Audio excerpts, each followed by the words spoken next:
everybody and welcome back to my channel. So for today's video, I mentioned in my last video that I wanted to experiment, and that's what today's gonna be. So we are stepping out of my comfort zone. I was asked to partake in an LOL OMG doll collab, and I have some thoughts and feelings about LOL OMG dolls. Before I get into my feelings, let me just go over the awesome artists in this collaboration. So first we have Josephine's Creatures, then Blank Space Dolls, I Could Do That DIY, The Dolly Geek, Cairo's Workshop, and Mr. Super Customs. I think everyone's doll turned out really awesome, and I will link everyone down in the description box. I think this collaboration turned out super cute. Like, I think all my collaborations turn out really cool, but this one in particular is like kind of adorable, so yeah, definitely check out the other dolls.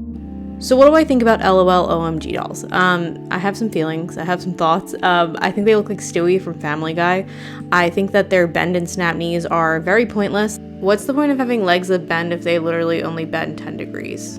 I just don't understand. Also, they are rubber, so I can't paint them, I can't put MSC on them, I can't blush them, I can't really do anything with them. Critiques aside, what are we doing with this doll? I wanted to make a 1960s kind of pop arty, kind of mod, go-go, sort of inspired by Twiggy, sort of inspired by Edie Sedgwick, who kind of like blend together in my brain, and also sort of inspired by Juno Birch cat in an anime style. This is not going to be my first time painting an LOL OMG doll. I actually painted one prior to this, and I did it in my typical style like 2 years ago, and it looks really bad. It just like looks like one of those, like, you know, like The Simpsons when they did like the really super realistic portraits of them and they look super creepy, or like in SpongeBob when they get really creepily realistic. Like, I feel like it just gives me those vibes, and my style just does not lend to this type of face mold at all. I also just think that I've gotten better at painting dolls since I painted this doll, so I'm going to be giving my old horrible creepy doll a new face. So let's get started. So the LOL OMG dolls have really awesome fashions. I think that you just kind of expect that nowadays from MGA, because Rainbow High and LOL, their fashions are just really cool. I think they really dropped the ball with those Dream Ella dolls. Like, what is going on over there? But these dolls have really nice fashions. Their bodies are super intense. They just have a lot more anatomy than I'm used to on a fashion doll. They have nipples and a butt crack, and yeah, I don't know. I've never seen a doll with those aimed at kids. It's just, it's a choice, I guess. I don't know. I did the basics of prepping the doll, so I cut all of her hair off, and then I wiped her face away with some acetone, put her in a cup of hot water so that I could pop her head off, scraped around the inside of her head with a screwdriver, and I couldn't get the needle nose pliers in through her neck hole, so I just cut a slit in the back of her head and pulled all the hair out that way. Sounds so violent. The last time I painted this doll, I felt very confined to the eye mold, so this time I'm going to be sanding it off. And it took me 4 hours, and it's not even perfect. I left a little bit of the grooves of the eyes there just so that it would help me when I went to go sketch them in, make them symmetrical, but my lord, this took a long time. I was gonna sculpt her some cat ears, but I realized that I had these resin sole ears just sitting in my closet, not being used, and they fit her perfectly, like super perfectly.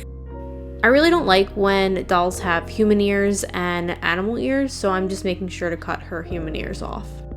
To make a spot for her tail, I drill a hole into her back right above her butt. And something that I realized is that these dolls have like really short torsos and really high up butts. It just looks a little strange. It looked kind of strange when I put her tail in, just because it looked like it was like coming out of her back, but she just barely has a back. So since my airbrush works like 50% of the time, I decided to just make my life easier and spray paint her with mint green spray paint. So I spray painted the body, the ears, and her face. I did, however, pull up my airbrush to blush everything with a little bit of pink paint. If you guys seen that clip right there, her face looked kind of texturized, so I actually ended up sanding it down, the spray paint, after I blushed it with the pink, so that's why the pink looks kind of crappy and not really there. Her face was just really texturized, and I don't really know why, but it looked bad, so I sanded it down. The cat ears that I'm using are magnetic, so I cut a big old chunk out of her head, and I'm just putting some magnets inside of it with epoxy sculpt.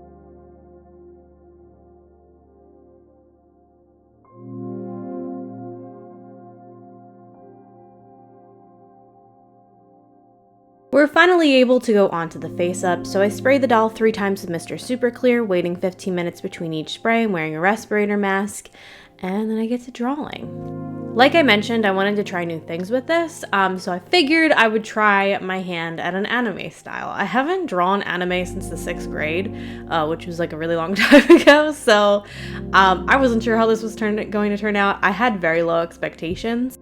Also, something I find is you would think that going from painting really small heads with really small eyes to painting a bigger head with big eyes would be kind of like liberating, like just like a nice experience because you have so much room. But for me, it's really uncomfortable because I'm so used to painting such small heads and such small eyes that I kind of have like a whole rhythm and routine to it. Whereas when they're this big, I'm like I have to fill up so much space. It's a little intimidating.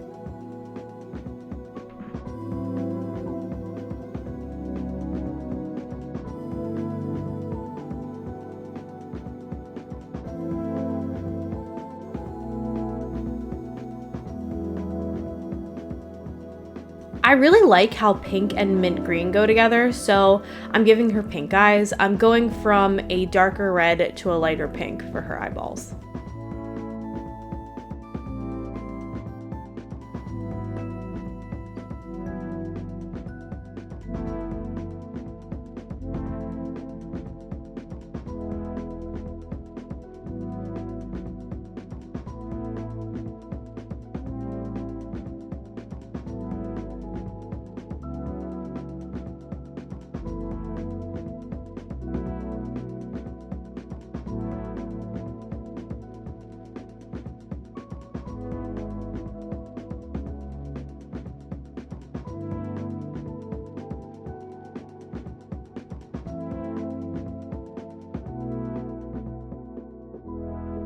I blushed around her face with pink, blue, green, white, and red.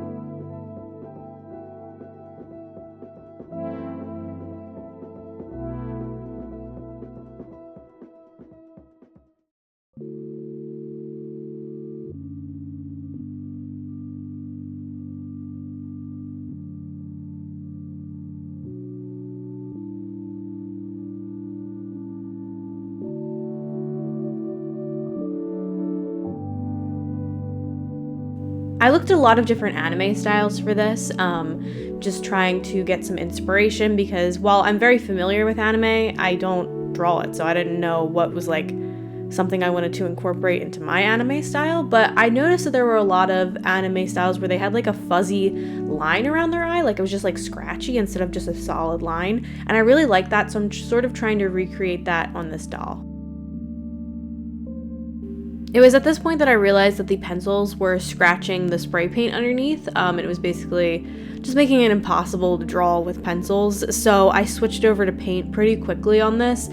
That's the cool thing about painting really big heads and really big eyes, is that typically when you're working on like a Barbie scale or a Monster High scale, it is so hard to control paint because it's literally like the eyeballs are the size of like a speck, whereas when they're this big, it's way easier. So I went in with my watercolors. Also, with this project, it made me realize that I want to buy like a nice set of gouache. I have gouache, but it's really old. It's like from when I was in college, and so it's like dried up and stuff. So yeah, I'm probably gonna invest in some gouache just because when I was laying down the watercolor, it's not like super pigmented. It does the job if you're working in like, you know, small areas or working with small dolls like Monster High or Barbie, but painting big eyes like this, I kind of had to layer it up a little bit, which was a little annoying. The really fun thing though about this doll was I got to incorporate some like watercolor painting techniques. Watercolor is definitely not my forte, but it is really fun to use. And it makes me want to paint more big-headed dolls just to kind of do more painting techniques instead of relying solely on pastels and pencils like I normally do with smaller headed dolls. I really want to get my hands on one of those Disney animator dolls. I just think that they're probably really fun to paint, and I've seen people paint them and just do beautiful things. I'm beginning to add some highlights around the eyes and the lips with a white watercolor pencil. Pretty much immediately after this, I begin going in with white watercolor paint to enhance those lines. I felt like with this face up, I was trying to like hold myself back, but also still do things that I like in painting and shading dolls. So I feel like she looks like she's definitely like a more cartoony anime style, but I think that my original style is kind of like coming through with the shading around the face and the blushing and everything.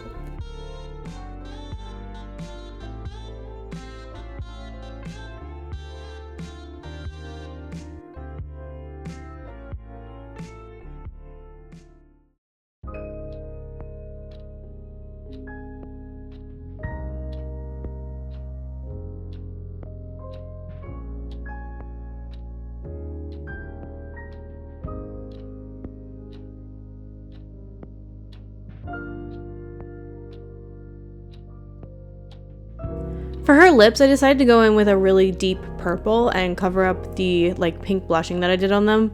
And I think it looks so nice. I did it with gouache paint because some of my gouache paint is not completely dried out and like crusty. So yeah, I'm just going over the lips with purple. I like how it looks. I like all the colors. She's a very colorful lady.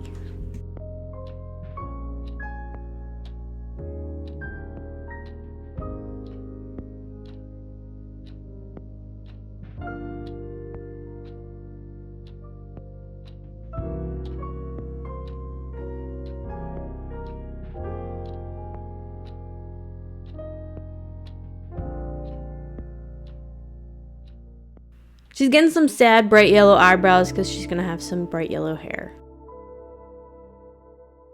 I'm trying to soften the deep red to pink ombre that she has going on by adding a transition with my red pencil.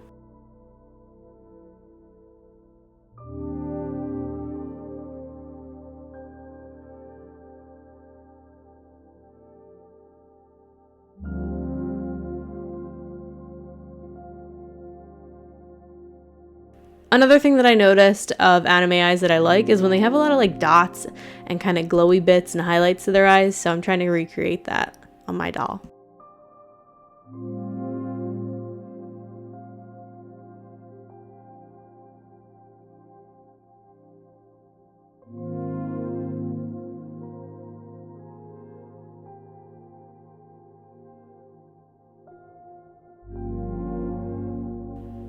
Where I added the sort of scratchy, fuzzy quality to the line around her eye with pencil, I'm just going over it with a corresponding paint color.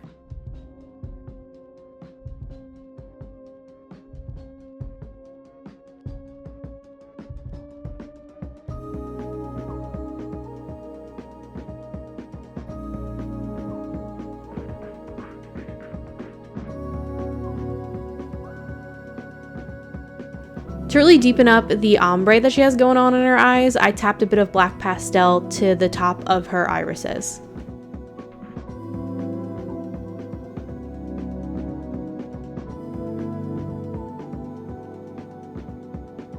Now for the beginning stages of sparkles, I tapped a little bit of purple to blue duochrome Pearl X powder onto her pupils and also her lips. Honestly, thank God for the black paint, because for a portion of this, I was like, I don't know about this. Like, I don't know where this is going, y'all. But once I laid down the black paint on the initial, like, lines of her eye shape, I just think it really came together.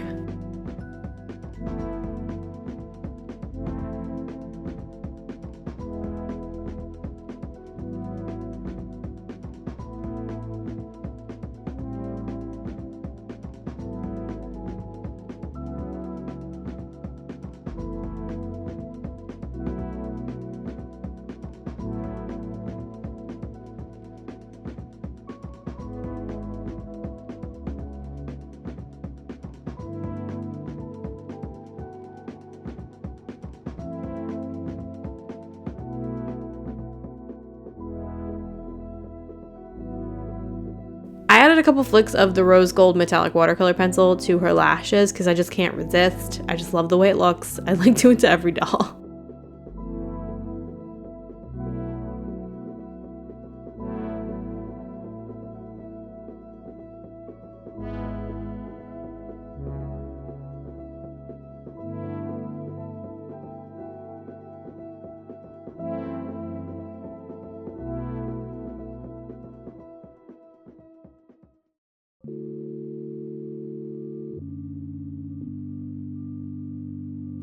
Of course, we gotta do it to her with the sparkles, so I added a bunch of Pearl X pigment, macro Pearl X pigment all over her face. To add even more highlights to her eye, I took some white watercolor and I tapped a bit of that onto her iris. I did really like the depth that the black brought to her eyes, but I wanted to brighten it up a little bit, so I'm going over some areas with purple gouache paint.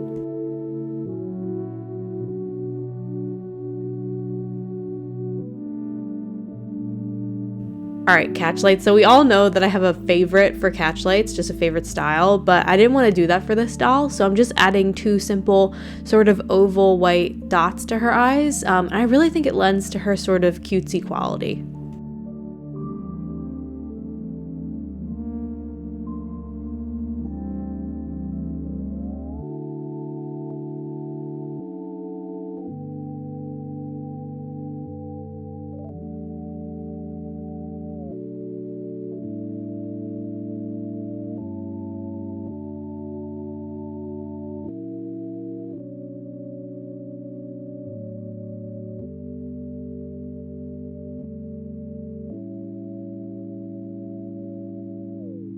So you know, like stereotypical anime blush lines? That's basically what I'm trying to do here. I'm just adding a couple diagonal lines to her cheeks with a deep pink watercolor pencil.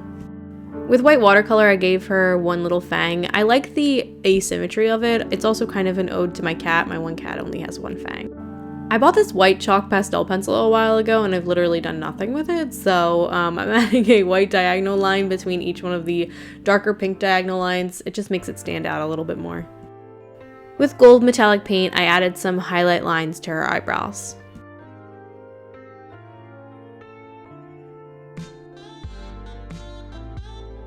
As a finishing touch to her face up, I decided she needed some pastel freckles, so I added some blue, yellow, and pink dots to her nose.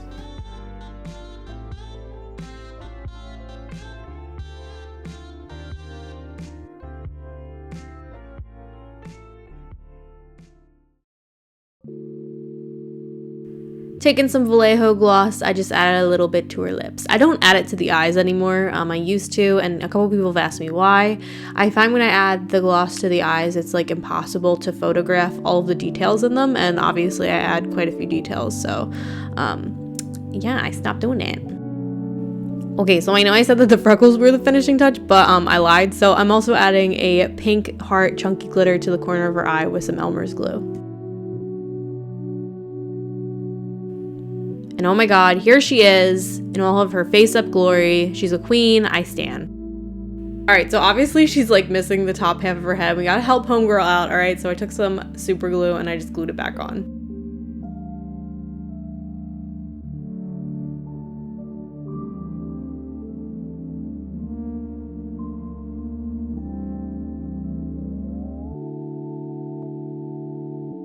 We did not forget about those ears, so I just have to blush them so that they're gonna match the rest of her head. And I'm just doing that with some pink pastels.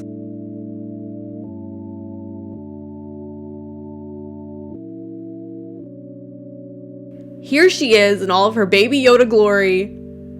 I just, listen, maybe I'm just gonna become an anime artist, okay? I think she's so cute.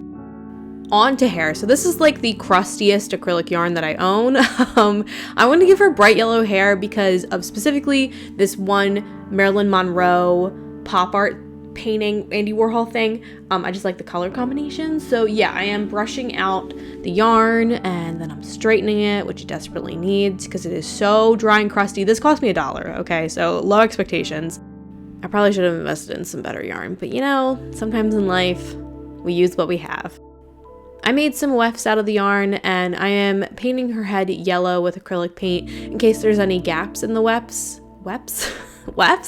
And I'm basically working my way up her head. So I'm starting at the bottom and then going up until I get to the part line.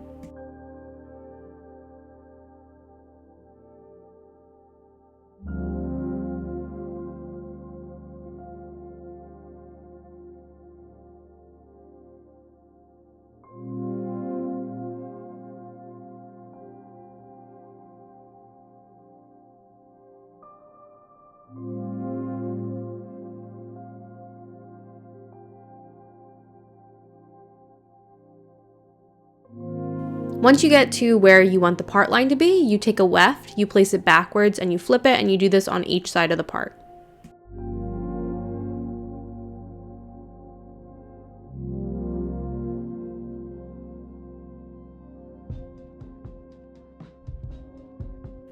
Oh, I also left a gap where her ears are going to be. I didn't put wefts in that area.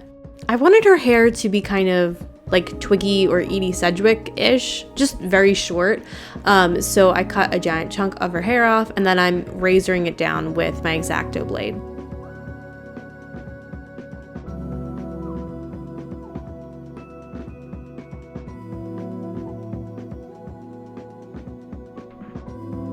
I also decided that it was kind of weird that like the molded on hair on the ears was not yellow, that it was pink. I don't know. I don't know. I was like, oh, I don't like it. Like there's a gap in the continuity.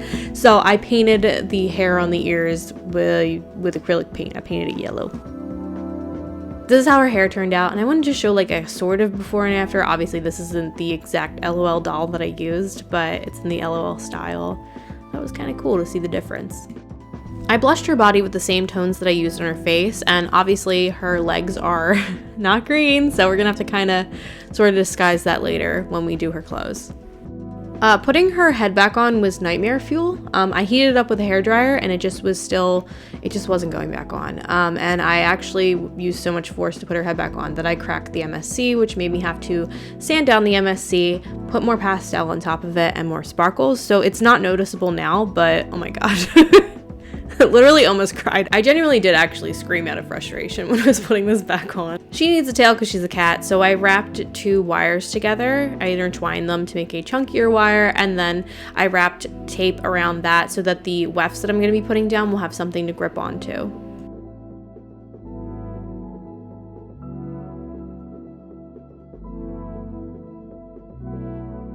I then began to hot glue my crusty wefts onto the tail, going from the top to the bottom.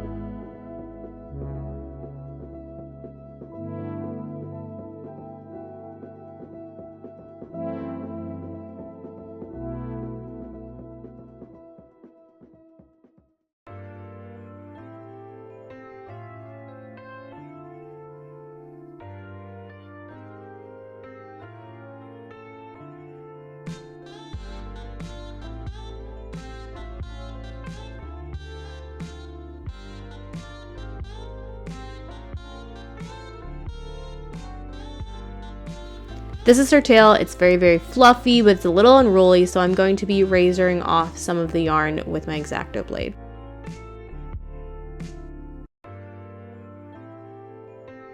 Taking epoxy glue, I just glued her tail into her butt.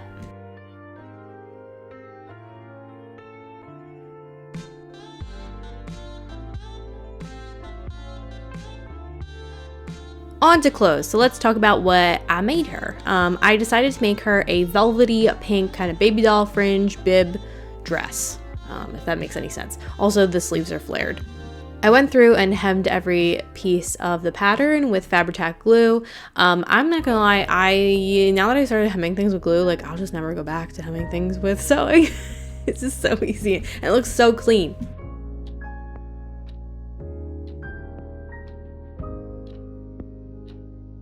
Once everything's hemmed, I took the top part of the dress and I am sewing the front and the back together at the shoulders.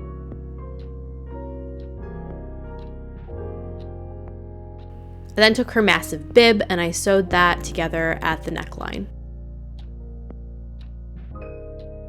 I found this rainbow fringe at the fabric store and I was just like completely obsessed with it, so I had to incorporate it into this dress. I'm sewing it to the bottom of the top of the dress.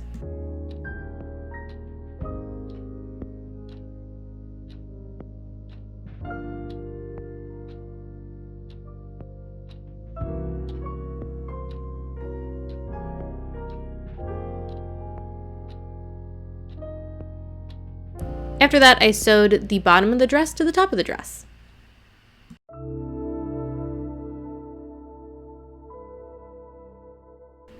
Onto the sleeves. So I wanted the bottom of the sleeves to flare out, so I'm gather stitching a strip of pink fabric.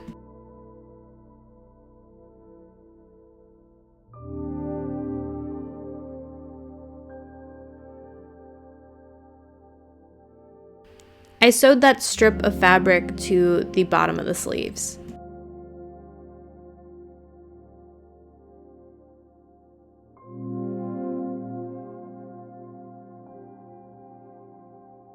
I wanted the sleeves to also have the rainbow fringe thing happening, so I looked up a tutorial on how to sew fringe, and the method that I saw I just don't think is like possible on this small of scale. I mean, maybe it is if I like did a little bit more research, maybe I was missing something, but I just decided to sandwich this fringe between each sleeve and sew it in place that way.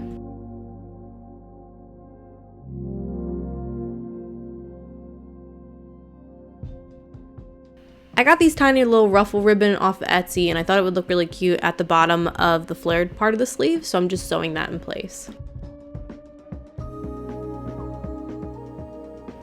So she definitely needs some stockings because her legs are not the right color, so I took some yellow fishnet, folded it in half, sewed it in place, and then flipped it, and I think it's just not nearly as noticeable that her legs are a completely different color now, which is good.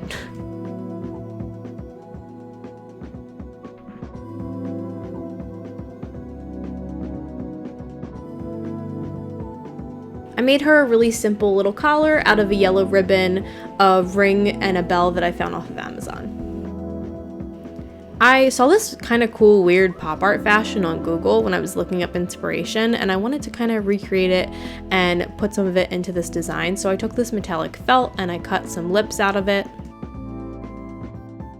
With a bit of black embroidery thread and my OOAK glue, I just glued that in the middle of the lips so that they would look like they're separated. I find, okay, I have a lot of glue, and I find that this OOAK glue, if you're very patient with it, it dries the most clear that I've ever seen a glue dry, which is pretty cool, and it's really useful for clothing.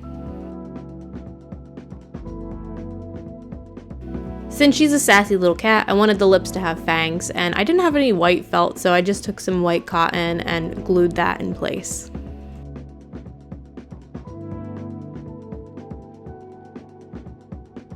Upon gluing the cotton, it got kind of see-through, so I'm just taking white acrylic paint and going over it. This is how the lips turned out. I really like how graphic they are, but I'm just taking that and I'm gluing it to her bib. I also sewed a bit of pink pearls to the top of her bib. That's all look kind of cute, and it does.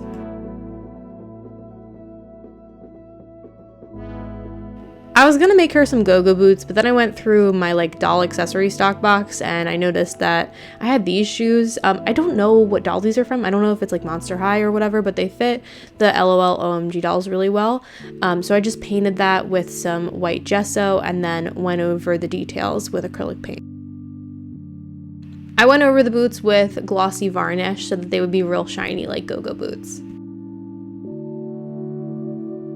And with that, she's done. Oh my goodness, such a cute little kitty cat. I've been wanting to make a cat doll for a while. I don't know, I like cats. I have a lot of cats. I also found this cat bag and I thought it suited her really well, so I also incorporated that into her design, and she's just really cute. I really like her. I hope you guys like her. She's kind of weird. I don't know, I dig her. It was so fun painting this doll and just going out of my comfort zone and trying out anime as a style, and then also painting an LOL OMG doll, because I don't know if I would have done that if it weren't for this collaboration. So yeah, you guys should definitely go check out my collab partners because they made some stuff that was like so cool. Like really, like I just think it was a really adorable, fun collaboration to partake in. So I will link them all down below. If you like this video, like this video. I hope you guys are having a fantastic day. Subscribe, it makes me happy, and bye guys!